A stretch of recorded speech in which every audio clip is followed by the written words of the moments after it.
Brasil, Coração do Mundo, Pátria do Evangelho. Um livro da editora FEB, de autoria de Francisco Cândido Xavier pelo espírito Humberto de Campos. Capítulo 1. O Coração do Mundo. Rogamos ao Pai que sempre lance sobre nós as vossas bênçãos de amor e de misericórdia, para que a bandeira de Ismael, Deus, Cristo e caridade, esteja cada vez mais crescente em cada coração brasileiro, para cumprirmos bem a nossa função de coração do mundo, pátria do Evangelho. E que Ismael, com todo o seu amor e sabedoria, consiga encontrar em cada coração um pontinho de ressonância para que sejamos todos despertados para esse amor que devemos ter pelo país, mas acima de tudo, uns pelos outros. O mundo político e social do Ocidente encontra-se exausto. Desde as pregações de Pedro o Eremita até a morte do rei Luís IX diante de Tunis, acontecimento que colocara um dos derradeiros marcos nas guerras das cruzadas, as sombras da Idade Medieval confundiram as lições do Evangelho, ensanguentando todas as bandeiras do mundo cristão. Uma estranha febre, uma estranha fome de guerra assola a Europa na tentativa de tomar as terras sagradas de Israel.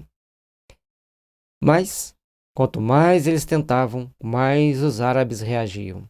Mais eles tentavam, mais os árabes reagiam, culminando em guerra sem fim, até mesmo chegando ao ponto dos árabes tomarem o sul da Europa em um determinado momento da história. E lógico, em tudo tem um momento que para-se as guerras. E começa-se, então, novas etapas do processo de evolução da humanidade. Mas tudo isso, de uma forma muito dolorosa, conforme ele deixa ali ensanguentando praticamente todas as bandeiras das nações europeias, que constituíam-se no mundo cristão. Foi após essa época, no último quartel do século XIV, que o Senhor desejou realizar uma de suas visitas periódicas à Terra, a fim de observar os progressos da sua doutrina e de seus exemplos no coração dos homens. Último quartel quer dizer os últimos 25 anos do século XIV. Entre 1375 e 1400. Essa época, então, a Terra, principalmente o continente europeu, passando pelas grandes guerras, se bem que as guerras existiam também entre os índios, entre os africanos, entre os asiáticos, mas em menores proporções. Embora nós não tenhamos os dados, os registros para afirmarmos que eram em menores proporções, mas sempre existiam pequenas guerras. E com isso, todas as dificuldades inerentes ao trabalho de crescimento dos seres humanos, do progresso verdadeiramente tecnológico, científico e também ético e moral dos seres humanos. E o mais triste de tudo é que até hoje as guerras estão sempre presentes e tem aqueles povos que ficam pensando em guerra o tempo todo, tentando fazer guerra, gastando fortunas com guerra, enquanto os milhares morrem de fome. Depois, quando tiverem que ser exilados, vão chorar, vão reclamar, mas todos que apoiam essas ideias nefastas têm que sair da terra. Mas vamos nos ater lá no século XIV da nossa história. Anjos e tronos lhe formavam uma corte maravilhosa. Dos céus à terra foi colocado outro símbolo da escada infinita de Jacó, formado de flores e de estrelas cariciosas, por onde o Cordeiro de Deus transpôs as imensas distâncias, clarificando os caminhos cheios de trevas. Logicamente, aqui ele está colocando a linguagem simbólica, que Jesus, de onde quer que ele esteja, ele acompanha com a sua mente ultrapotente todos os nossos movimentos, todas as ações que estiverem acontecendo na Terra. Mas essa vinda dele a aproximar-se do solo da Terra, conforme ele coloca aqui, traz um conjunto de energias diferentes. E que Humberto de Campos, na sua linguagem poética, faz essa descrição encantadora. E às vezes as pessoas, por não entenderem a linguagem poética, às vezes querem criticar, mas o que ele está mostrando é que Jesus, vindo ao seu cortejo, e impregnando todo aquele ambiente com uma essência vibracional totalmente diferente do que já existia. Mas se Jesus vinha do coração luminoso das esferas superiores, trazendo nos olhos misericordiosos a visão dos seus impérios resplandecentes, e na alma profunda o ritmo harmonioso dos astros, o planeta terreno lhe apresentava ainda aquelas mesmas veredas escuras, cheias de lama, da impenitência e do orgulho das criaturas humanas e repletas dos espinhos da ingratidão e do egoísmo. Ao reencarnarmos na Terra, a maioria de nós nos esquecemos das benditas promessas da luz, nos esquecemos dos compromissos assumidos com a radiação amorosa da luz e acabamos por enveredar por caminhos pouco saudáveis das consequências pouco agradáveis que normalmente nos assolam a vida.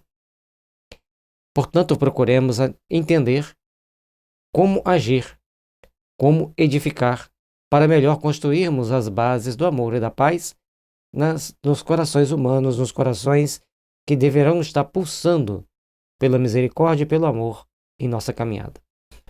Embalde seus olhos compassivos procuraram o ninho doce do seu evangelho. Em vão procurou o Senhor os remanescentes da obra de um de seus últimos enviados à face do orbe terrestre. No coração da Úmbria haviam cessado os cânticos de amor e de fraternidade cristã. E assim, conforme a parábola com o Senhor que saiu para uma viagem deixando os tesouros, a cada um dando segundo as suas necessidades, para que eles pudessem fazer com que produzisse ainda mais, fica bem estampado aqui, que ao Senhor chegar à terra novamente, ao aproximar-se do solo terrestre, encontra-a cheia de espinheiros e ervas daninhas, tal qual da primeira vez que ele vem para reencarnar. De Francisco de Assis só haviam ficado as tradições de carinho e de bondade. Os pecados do mundo, como novos lobos de Gúbio, haviam descido outra vez das selvas misteriosas das iniquidades humanas, roubando às criaturas a paz e aniquilando-lhes a vida. Essa é uma triste situação que normalmente deparamos. Ao invés de procurarmos elevar os nossos sentimentos seguindo os exemplos de Francisco de Assis, admiramo-lo, temos por ele grande veneração, mas na hora de colocarmos em prática tudo aquilo que ele vivenciou e ensinou, a gente se afasta, muitas das vezes assustado e espavorido, sem saber muito bem o que fazer, como agir. Eliú disse a voz suave e meiga do mestre a um dos seus mensageiros encarregado dos problemas sociológicos da Terra. Meu coração se enche de profunda amargura, vendo a incompreensão dos homens no que se refere às lições do meu evangelho. Por toda parte é a luta fratricida, como polvo de infinitos tentáculos a destruir todas as esperanças. Recomendei-lhes que se amassem como irmãos, e vejo-os em movimentos impetuosos, aniquilando-se uns aos outros como caíns desvairados. Se ele chegasse aqui hoje, diria mais ou menos a mesma coisa. As guerras hoje são muito poucas, mas os conflitos entre as pessoas também se tornam grandes. Mas pelo menos já diminuímos o número de guerras. Tem apenas uma ou duas na Terra. Mas ainda impera essa selvageria, essas tentativas de criar tumulto, criar dores para toda a humanidade. Mas não se iludam, o Mestre tem sempre em mãos a carta que vai dar o checkmate em todos os jogos humanos. Tenhamos fé, coragem para implementarmos o bem, para procurarmos fazer o melhor possível, porque saibamos entender que a justiça divina, um momento, bate-nos à porta, trazendo-nos as ideias do que devemos fazer, de como devemos agir e, acima de tudo, com as consequências de nossos atos. Todavia, replicou o missionário solícito, como se desejasse desfazer a impressão dolorosa e amarga do Mestre. Esses movimentos, Senhor, intensificaram as relações dos povos da Terra, aproximando o Oriente e o Ocidente, para aprenderem a lição da solidariedade nessas experiências penosas. Novas utilidades da vida foram descobertas. O comércio progrediu, além de todas as fronteiras, reunindo as pátrias do orbe. Então, diante daquela guerra, mas também tinha aproximação de outros povos, intensificando o comércio, tinha um lado bom. Mas, sobretudo, devemos considerar que os príncipes cristãos, empreendendo as iniciativas daquela natureza, guardavam a nobre intenção de velar pela paisagem deliciosa dos lugares santos. Aí, Eliú, com a visão mais humana, vendo que os príncipes queriam guardar aqueles lugares santos.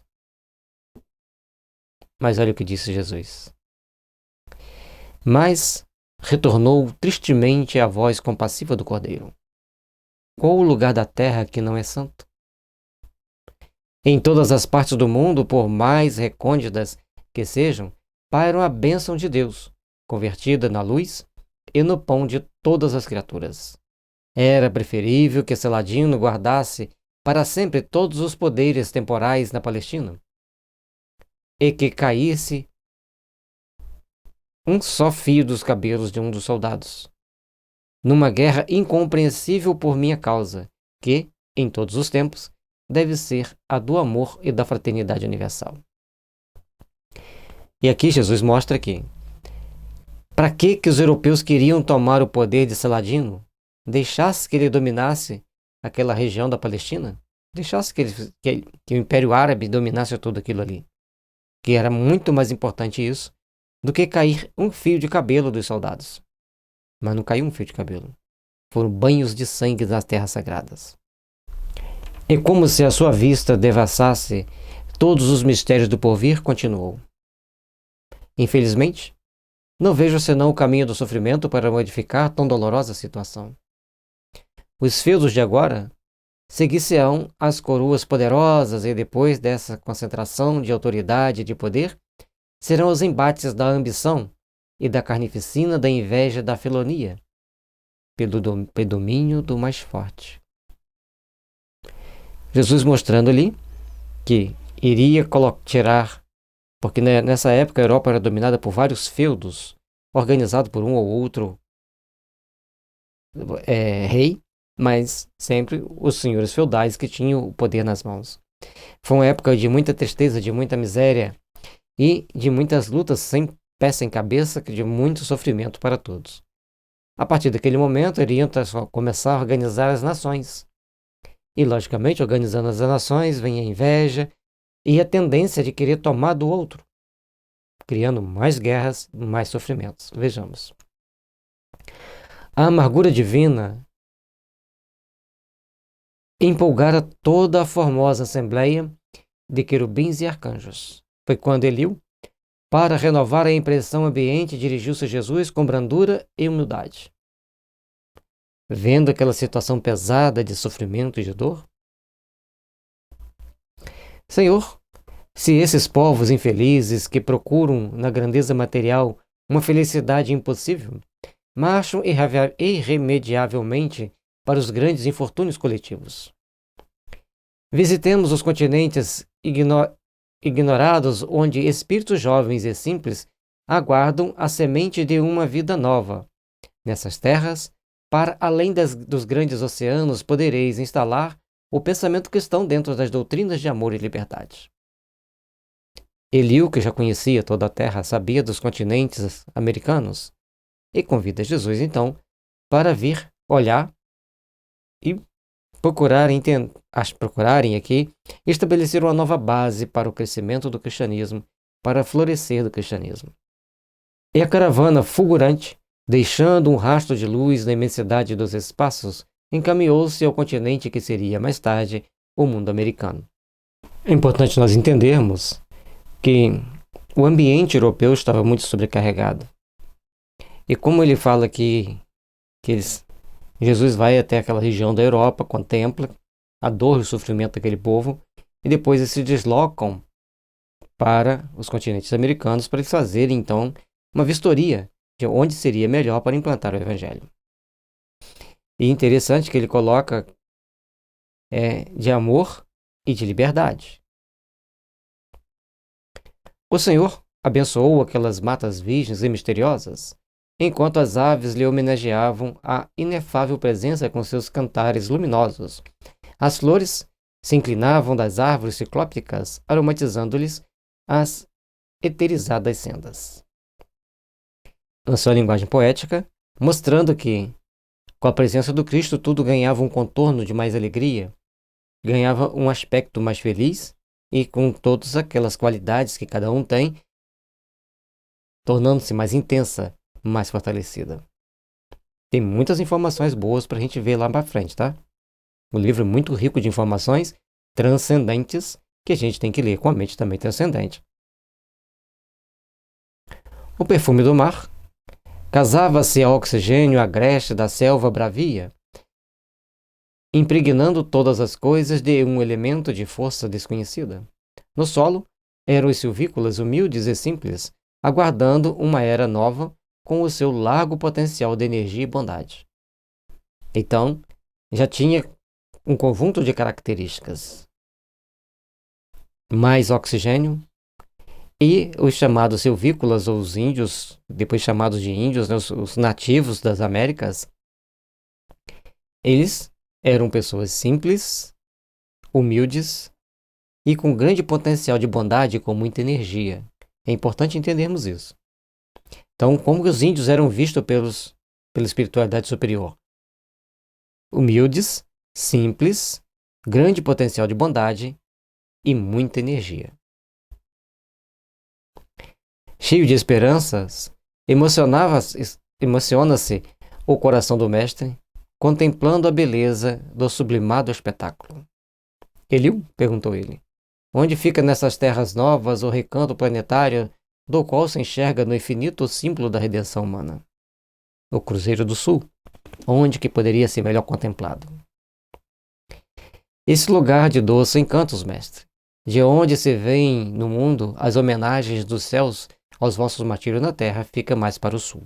Então eles estavam na América do Norte e vêm para o sul, onde iriam contemplar toda essa grande beleza que aqui existia. Enquanto no seio da paisagem repleta de aromas e de melodias, contemplavam as almas santificadas dos orbes felizes na presença do Cordeiro, as maravilhas daquela terra nova que teria mais tarde o Brasil, desenhou-se no firmamento, formado de estrelas rutilantes no jardim das constelações de Deus, o mais imponente de todos os símbolos. Então, ao adentrarem na América do Sul, mais precisamente para a região do Brasil, contemplam então os céus estrelados, onde o Cruzeiro do Sul resplandecia com as suas características ímpares e inconfundíveis. Agora imagine todos aqueles índios e espíritos que os acompanhavam também estavam recebendo essa energia sutil de amor e de misericórdia do Cristo. Importante entender isso. Mãos erguidas para o alto, como se invocasse a bênção de seu Pai para todos os elementos daquele solo extraordinário e opulento, exclama então Jesus. E olha que maravilha.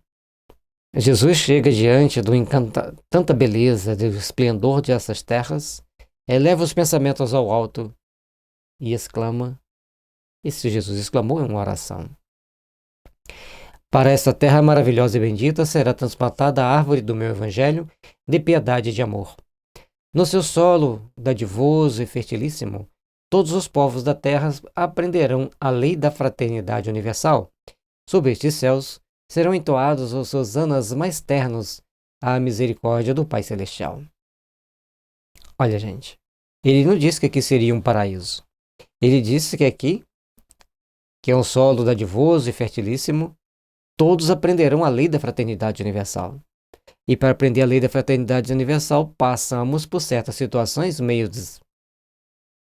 compatíveis com as nossas necessidades e nem sempre são muito agradáveis, porque a necessidade de aprimoramento, de melhoria, compete a cada um de nós passarmos por etapas resplandecentes e importantes de entender dentro do processo de aprimoramento de cada um de nós.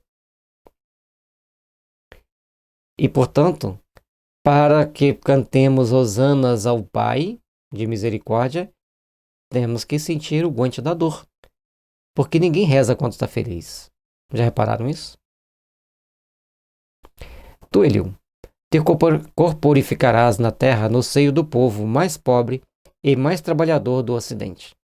Instituirás um roteiro de coragem para que sejam transpostas as imensidades desses oceanos perigosos e solitários, que separam o velho do novo mundo. Instalaremos aqui uma tenda de trabalho para a nação mais humilde da Europa, glorificando seus esforços na oficina de Deus. Em Portugal, uma pequena nação, um pequeno reino, mas de pessoas trabalhadoras, dispostas a dar um pouco mais de si e procurar também com coragem desbravar o oceano. Ali, reencarnando Eliú, iria ser infligido naquele povo um novo ideal. Ia ser implantado ali novas ideias para que no futuro todos pudéssemos buscar o crescimento e o aprimoramento de nossos espíritos. E a tenda de trabalho está montada até hoje, já temos 500 anos aqui lutando para edificar em nosso coração o Evangelho do Cristo. Aproveitaremos o elemento simples de bondade do coração fraternal dos habitantes dessas terras novas e, mais tarde, ordenarei a reencarnação de muitos espíritos já purificados no sentimento da humildade e da mansidão entre as raças oprimidas e sofredoras das regiões africanas, para formarmos o pedestal de solidariedade do povo fraterno que aqui florescerá no futuro, a fim de exaltar o meu Evangelho nos séculos gloriosos do porvir. Então, os espíritos mais humildes, que já tinham conquistado a humildade e a mansidão, iriam ser deslocados para reencarnar na África, indígenas e também europeus. Eles foram selecionados para vir para cá como escravos. E selecionados pelo Cristo. Calmem, não se exaltem ainda os ânimos. Tem muita coisa para refletirmos e podermos entender o que está sendo explicado aqui, está sendo colocado aqui. Porque todos aqueles espíritos que passaram pelo processo de provação de serem escravos no Brasil e perdoaram, hoje são seres angelicais lutando para a melhoria do Brasil, para ajudar esse país a se tornar melhor. Então, por isso nós temos que ir com calma. O livro tem quase 30 capítulos e nós estamos apenas no primeiro. Para entendermos todos os trâmites, todas essas situações, então nós temos que começar a buscar entender com bastante tranquilidade, com bastante sentimento cristão e principalmente espírita, os caminhos percorridos pela humanidade para chegarmos um dia ao resplandecer dessa tão sonhada nova era. Aqui, Eliú, sob a luz misericordiosa das estrelas da cruz, ficará localizado o coração do mundo. Então, para ser o coração do mundo, nós tínhamos que desenvolver o amor, a solidariedade, a compaixão. E cada um passava pelas provas e expiações necessárias ao processo de regeneração, mas com uma equipe de espíritos preparadas para trabalhar no sentido de acolhê-los, consolá-los e dar o sentido de libertação para quem quiser seguir uma nova caminho, com a nova emoção, com o coração liberto das peias do ódio, da mágoa, da inveja, da calúnia e libertando-se para o crescimento espiritual. Logicamente, você vai encontrar aqui coisas anticristãs ao extremo, porque a Terra ainda é provas e expiações. Todos estamos aprendendo a praticar o Evangelho. Então, o esforço que cada um de nós deve procurar empreender é aquele caminho que nós devemos procurar construir e edificar. Consoante a vontade piedosa do Senhor, todas as suas ordens foram cumpridas integralmente. Nada deixou de ser cumprido. Daí a alguns anos, o seu mensageiro se estabelecia na terra em 1394 como filho de Dom João I e de Dona Filipa de Lancaster, e foi o heróico infante de Sagres, que operou a renovação das energias portuguesas, expandindo as suas possibilidades realizadoras para além dos mares. A partir desse momento, em que as novas luzes começam a florescer nos corações humanos, então Jesus chama Eliu para reencarnar, para estabelecer novos padrões de vibrações em Portugal, levando a coragem, levando a determinação de cruzar os mares. E, logicamente, que ali, junto com ele, reencarnam uma série de espíritos que vieram da Fenícia para empreenderem a travessia dos mares. O elemento indígena foi chamado a colaborar na edificação da pátria nova. Almas bem-aventuradas pelas suas renúncias se corporificaram nas costas da África, flagelada e oprimida, e, juntas a outros espíritos, em prova, formaram a falange abnegada que veio escrever na terra de Santa Cruz, com os seus sacrifícios e com os seus sofrimentos, um dos mais belos poemas da raça negra em favor da humanidade. Então, grupos de índios, selecionados pelo próprio Cristo e pelos seus missionários do bem, são levados para reencarnar na África para quê? Para sofrerem menos quando chegarem aqui. Porque eles chegavam reencontrando as terras que eles sempre viveram, as terras reencontrando os índios que eram amigos. Portanto, eles iam se entrosando entre eles, criando abnegados caminhos para a redenção de todos. Tudo era um reencontro, tudo programado, tudo planejado, para que não tivessem grandes conflitos. O problema da escravidão ia existir. Já estava existindo e ia continuar existindo. Mas, para amenizar, são selecionados então espíritos já com grandes capacidades de conquistas para, ao atravessarem o oceano, chegarem aqui com amor por estarem, na realidade, retornando às suas terras. Embora estivessem na raça preta, entre os pretos africanos, mas suas almas eram indígenas, que retornavam para sua terra, para sua casa. Isso não vai diminuir A nem B da história. Todos fazem parte de um processo de crescimento espiritual, mas é importante que se entenda como estava sendo planejado e elaborado. Lembrando que nós temos que pensar de forma espiritualizada, com a espiritualidade, porque senão a gente acaba se perdendo em informações e detalhes das nossas emoções não muito cristãs e perdemos a grandiosidade da história. Foi por isso que o Brasil, onde confraternizam hoje todos os povos da terra e onde será modelada a obra imortal do Evangelho do Cristo, muito antes do trabalho de Tratado de Tordesilhas, que fincou as balizas das possessões espanholas, trazia já em seus contornos a forma geográfica do coração do mundo. E se a gente observar, a própria América do Sul tem um formato parecido com o coração. E assim, o Brasil trabalhando intimamente para se tornar uma nação melhor, para que nós nos tornemos mais cristãos, vamos criando todas as bases para o crescimento espiritual de todos nós, que um dia seremos realmente o coração do mundo. E uma nota do autor que ele prefere a forma Eliu, que é a forma árabe, do que Iléu, que seria a forma hebraica para o nome desse missionário do Cristo. Que as bênçãos de Jesus estejam sempre nos envolvendo o nosso país, que Ismael, com seu amor e sabedoria, possa estar tocando nossos corações para fazer brotar em nós o amor e a solidariedade que deve pulsar sempre em nossas almas para caminharmos na direção da luz, para caminharmos rumo ao Pai. Paz e luz a todos, e vamos para o próximo capítulo.